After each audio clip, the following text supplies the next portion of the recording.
একটি খুব গরিব ছেলে ছিল। প্রতিদিন সে কোনো না কোনোভাবে এখান ওখান থেকে খাবার জোগাড় করত, কিন্তু প্রতিদিন কেউ না কেউ তার খাবার চুরি করে। একদিন সে জানতে পারল একটি ইঁদুর তার খাবার চুরি করে নিয়ে যাচ্ছে।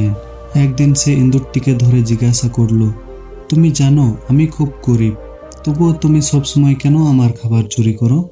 তুমি যদি চুরি করতেই চাও তাহলে ধনী মানুষের খাবার চুরি করো, তাতে তাদের কিচ্ছু যায় আসবে না। ইঁদুরটি ছেলেটিকে বলল, তুমি যতই চেষ্টা করো না কেন, জীবনে ততটুকুই পাবে যতটা তোমার ভাগ্যে লেখা আছে। এই কথা শুনে ছেলেটি খুব অবাক হলো। ইঁদুরটিকে জিজ্ঞাসা করলো, এটা কিভাবে সম্ভব? তখন ইঁদুরটি ছেলেটিকে বলল, তুমি যদি জানতে চাও তোমার ভাগ্যে কি লেখা আছে, তাহলে তুমি গৌতম বুদ্ধের কাছে যাও, তিনি তোমাকে বলতে পারবে তোমার ভাগ্যে কি লেখা আছে। ছেলেটি গৌতম বুদ্ধের সাথে দেখা করতে বাড়ি থেকে বেরোলো। যেতে যেতে অনেক রাত হলো। পথে সে একটি বাড়ি দেখতে পেল। ছেলেটি বাড়ির লোকদের কাছে এক রাত থাকার অনুমতি চাইল। বাড়ির লোকজন তাকে জিজ্ঞাসা করলো, এত রাতে কোথায় যাচ্ছ? ছেলেটি বলল, আমি গৌতম বুদ্ধের কাছে যাচ্ছি আমার ভাগ্য জানতে। তারপর বাড়ির লোকজন ছেলেটিকে বলল, তুমি কি আমাদের জন্য গৌতম বুদ্ধের কাছে একটি কথা জিজ্ঞাসা করবে? আমাদের একটি 16 বছরের মেয়ে আছে, মেয়েটি কথা বলতে পারছে না, কি করলে তার গলায় আওয়াজ ফিরে আসবে? ছেলেটি বলল, আমি অবশ্যই তোমাদের কথা গৌতম বুদ্ধকে জিজ্ঞাসা করব। সকাল হলো। ছেলেটি তাদেরকে ধন্যবাদ জানিয়ে সেখান থেকে যেতে শুরু করলো। যেতে যেতে সে একটি বরফের পাহাড় দেখতে পেল। অনেক কষ্টে পাহাড়ে সে উঠল। সেখানে এক জাদুকরের সাথে তার দেখা হয়। জাদুকর ছেলেটিকে জিজ্ঞাসা করলো, তুমি কোথায় যাচ্ছ? ছেলেটি বলল, আমি গৌতম বুদ্ধের কাছে যাচ্ছি আমার ভাগ্য জানতে। তখন জাদুকর বলল, তুমি কি আমার পক্ষ থেকে গৌতম বুদ্ধকে একটা জিজ্ঞাসা করবে? আমি স্বর্গে যাওয়ার জন্য শত শত বছর ধরে তপস্যা করছি, এতদিনে স্বর্গে যেতে পারতাম, কিন্তু যেতে পারছি না। কি করলে আমি স্বর্গে যেতে পারবো? ছেলেটি বলল, আমি অবশ্যই তোমার কথা জিজ্ঞাসা করব। জাদুকরের কাছে একটি জাদুর কাঠি ছিল। তার সাহায্যে সেই ছেলেটিকে বরফের ঢাকা পাহাড়ের অপর প্রান্তে নিয়ে গেল।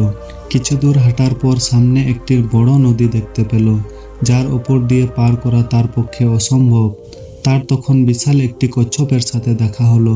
কচ্ছপটিও তাকে নদী পার হতে দিতে রাজি হলো। রাস্তায় কচ্ছপ তাকে একই জিজ্ঞাসা করলো, তুমি কোথায় যাচ্ছ? ছেলেটি বলল, আমি গৌতম বুদ্ধের কাছে যাচ্ছি আমার ভাগ্য জানতে। কচ্ছপটিও তাকে বলল, তুমি কি আমার পক্ষ থেকে গৌতম বুদ্ধকে একটা জিজ্ঞাসা করবে? আমি 500 বছর ধরে ড্রাগন হওয়ার চেষ্টা করছি, কিন্তু হতে পারছি না। কি করলে আমি ড্রাগন হতে পারবো? ছেলেটি বলল, ঠিক আছে, আমি অবশ্যই তোমার কথা জিজ্ঞাসা করব। কচ্ছপটি তাকে পিঠে বসিয়ে নদী পার হয়ে গেল। অবশেষে ছেলেটি গৌতম বুদ্ধের কাছে পৌঁছে গেল। সেখানে সে আরও অনেক লোককে বসে থাকতে দেখল। গৌতম বুদ্ধ বলেন, আমি একজনের জন্য মাত্র 3টি প্রশ্নের উত্তর দেব। ছেলেটি চিন্তিত হয়ে পড়ল, কারণ তাকে 4টি প্রশ্ন করতে হবে। ছেলেটি ভাবতে লাগলো কোন 3টি প্রশ্ন করবে। সে কচ্ছপের কথা ভাবতে লাগলো, সে 500 বছর ধরে ড্রাগন হওয়ার চেষ্টা করছে। আর সে জাদুকর, সে স্বর্গে যাওয়ার জন্য শত শত বছর ধরে তপস্যা করছে। আর সেই মেয়ে, যে কিনা কথা বলতে পারছে না, সারা জীবন কিভাবে কাটাবে? তখন সে মনে মনে ভাবলো, আমি একজন গরিব ভিক্ষুক মাত্র, ভিক্ষা করে বাঁচতে পারি। কচ্ছপের, জাদুঘরের এবং মেয়েটির সমস্যা আমার চেয়েও বড়। এই ভেবে ছেলেটি নিজের কথা জিজ্ঞাসা করল না, বরং গৌতম বুদ্ধকে এই 3টি কথা জিজ্ঞাসা করলেন। ভগবান বুদ্ধ বলেন, কচ্ছপটি 500 বছর ধরে ড্রাগন হওয়ার চেষ্টা করছে, কিন্তু সে তার খোলস ছাড়তে প্রস্তুত নয়। যতক্ষণ না সে তার খোলস ছাড়বে না, সে ড্রাগন হতে পারবে না।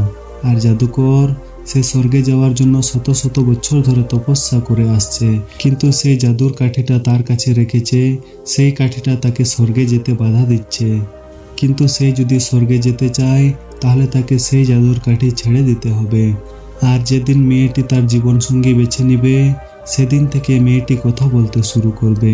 ছেলেটি গৌতম বুদ্ধকে ধন্যবাদ জানিয়ে সেখান থেকে চলে গেল। এইসব কথা শোনার পর কচ্ছপ তার খোলস খুলল। ভিতরে অনেক মূল্যবান মুক্তো পাওয়া গেল। কচ্ছপ সেই মুক্তোগুলো ছেলেটিকে দিয়ে দিল, আর কচ্ছপটি ড্রাগন হয়ে উড়ে গেল। তারপর সে সেই বাড়িতে গেল যেখানে সে প্রথম রাত কাটিয়েছিল। সে যখন সেখানে গেল, কিছু লোক তার কাছে এসে বলল, তুমি সেই ব্যক্তি? সেদিন আমাদের বাড়িতে এসেছিলে? সে বলল, হ্যাঁ, সে আমি। তারপর ছেলেটি তাকে সব কথা বলল।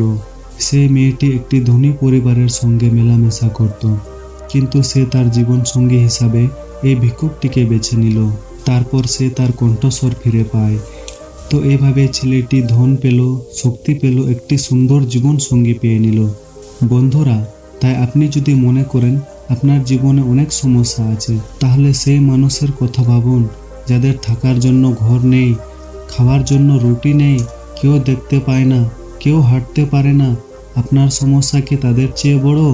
আমরা যখন নিজের সমস্যা থাকা সত্ত্বেও অন্যের সমস্যা সমাধানের চেষ্টা করি, তখন আমাদের সমস্যাগুলিও আপনা আপনি সমাধান হয়ে যায়।